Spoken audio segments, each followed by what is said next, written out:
Hello YouTube, and welcome to another DBTGamer special. It is the 3rd of March, 2017.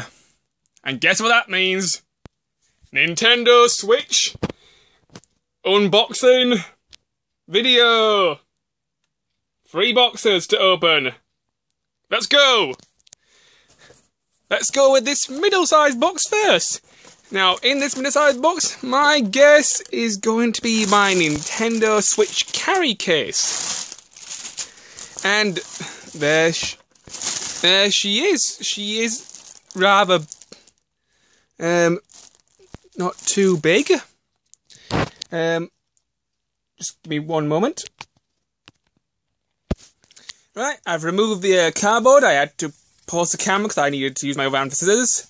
This is a Geotech carry case. It's a premium storage case. It's rather big. When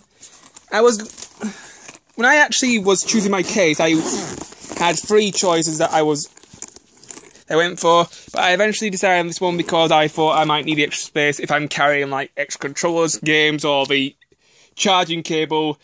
And according to my research, the Nintendo Switch will be a giant battery-eating monster like the Game Gear. Although I may be able to reduce that risk if I fit it on with the settings. Anyway, this is the case. There's a 1, 2, 3, 4, 5, 6, 7, 8, 9, 10, 11, 12, 13, 14 slots for games, which is more than adequate. 10 would be enough if you want my personal opinion, even 8. Little slots so you can put like extra Joy-Cons and cables. Next pocket. And the next pocket is for the Nintendo Switch itself. It's just a simple 2-piece elastic and a nice foamy sort of covering. So yeah, that is my Nintendo Switch case. On to the next box. Right. Now on to my next box. This parcel came from Amazon. Come on, glue, open. There we go. And if my memory is correct, in here should be Zelda Breath of the Wild for the Nintendo Switch. Yes, I am right. And my goodness, the boxes are very, very tiny. This kind of reminds me of the PlayStation Vita boxes, but the front picture, I have to say, I really like it. It's a very nice picture. On the back, we have some words and some screenshots of the game. And Peggy 12. Apparently this game contains violence. And all the modes you can play it in. Camera, focus, focus. Right. One moment, I'll open and see what's inside. Right. This is the inside of the box. One thing I do like is the coloured inside the box. So the front bit and the back side are both coloured, and they're sort of double-sided. That's really nice. There is no manual at all, which is the way that boxes are these days. And the Nintendo Switch character is absolutely tiny. It's a really little tiny diddy thing, which is quite surprising. And that's the back. And there's the front. Anyway, on to the main event, the Nintendo Switch itself. Right, off we go. No more delays. Opening box.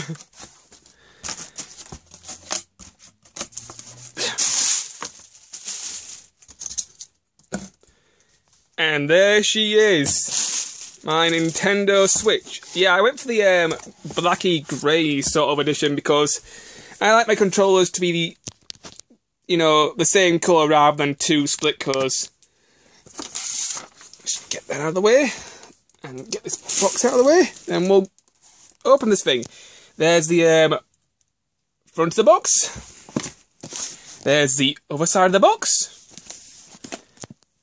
There's several words in several languages, which I can't read because A, it's too small, and B, I can't be arsed.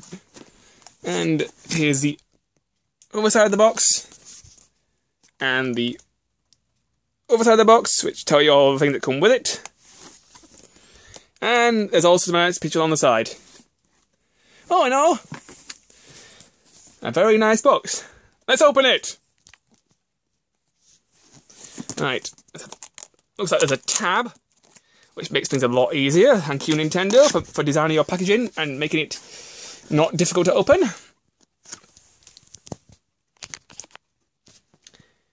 Right.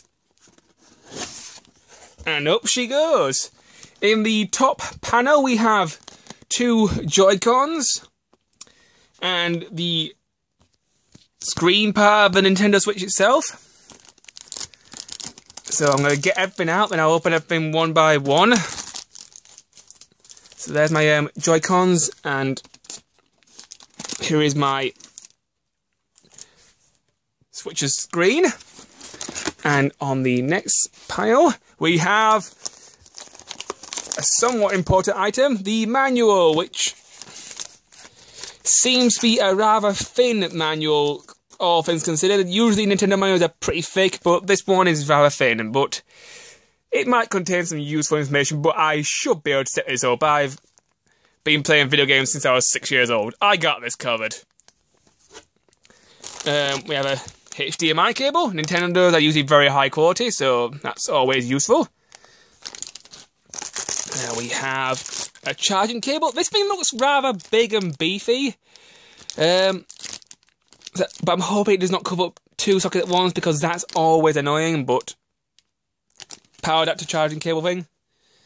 And here we have the straps and the with the little buttons, so you can play them in sideways mode.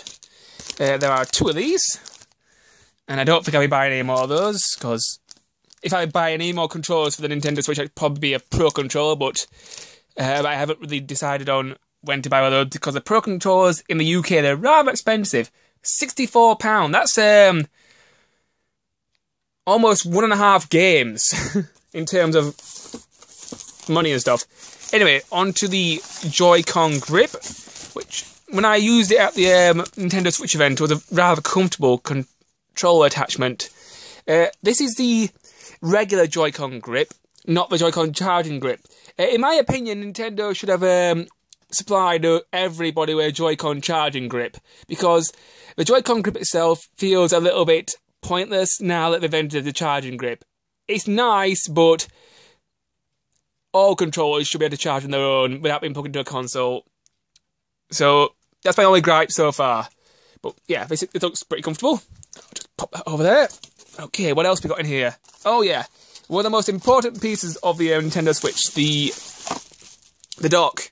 So I'm going to crack these open out of their plastic bags in a moment. And we're back. Time for a more in-depth look at things. First, these strappy things. 2 nice spring buttons on top when you play them sideways mode. And you've also got your charging. You've got your straps so they don't fly to your arm when you're playing arms or 1-2 switch. And they are. They have a nice and very good quality.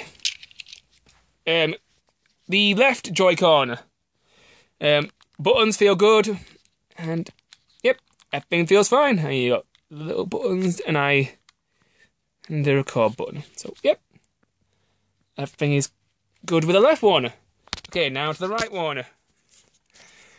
The right Joy-Con. Buttons are fine. And, yep. It's good. And you got your analog stick.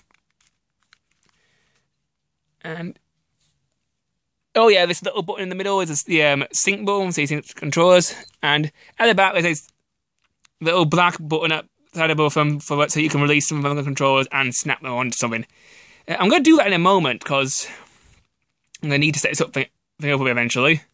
Let's try snapping some things together. But before we snap some things, let's look at the main unit itself, which is the screen.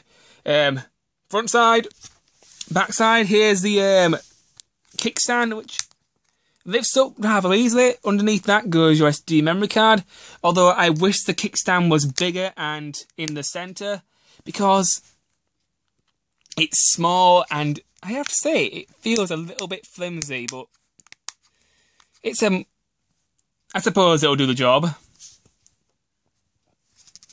At the top we got your game card slot. That's where Zelda's gonna go, and I'm gonna stay for a very long time because I don't know when I'm gonna get my next Switch game, which has to be a cartridge. Hope for Nintendo release some good stuff for this thing. Headphone jack. Always a good idea. Unless you're Apple and you're stupid. Yes, I will continue to run that joke into the ground because no headphone jack is stupid. Volume control, power button, and charge jack. And yep, that's basically the unit itself. Right, here's the Nintendo Switch in handheld mode, all assembled and ready to play with. It was pretty easy to assemble, I had no problems at all. Now let's have a look at the Joy-Con grip. And there she is. The Joy-Con grip, the control that I use quite a bit at the Nintendo event. All in all, I wish I had 4 arms, whether Machamp or a Goro when you need them. Right. Yep, this feels rather comfortable. Despite its square shape, it is a very comfortable controller. In both the right hand and the left hand. And I can assure you it's comfortable in both hands because I played Breath of the Wild for about 20 minutes with it. Oh, and a good controller. Although I wish they gave us a charging controller. Because, personally, I can't think the grip attachment is kind of redundant now that the charging attachment is out. I may have to go buy one and spend another pile of my money. Now on to the dock itself. Right, here is the Nintendo Switch dock. That's the front. There's the side. There's 2 USB ports at the side. And a little gap to put your Switch in. The back I will come back to later because there's a lot to cover in that. And there's the other side. And that's where the Switch goes. There is a little place where you can charge as well.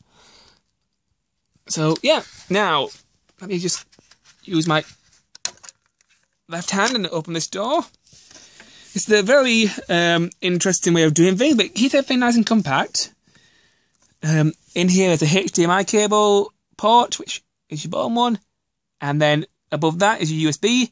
And then there's your AC adapter. So, yep, very nice. Everything sort of pops out, goes in here, pops out this little hole, and everything's nice and compact. So, a grand total of 3 USB ports, which is not bad. So, I suppose if you wanted to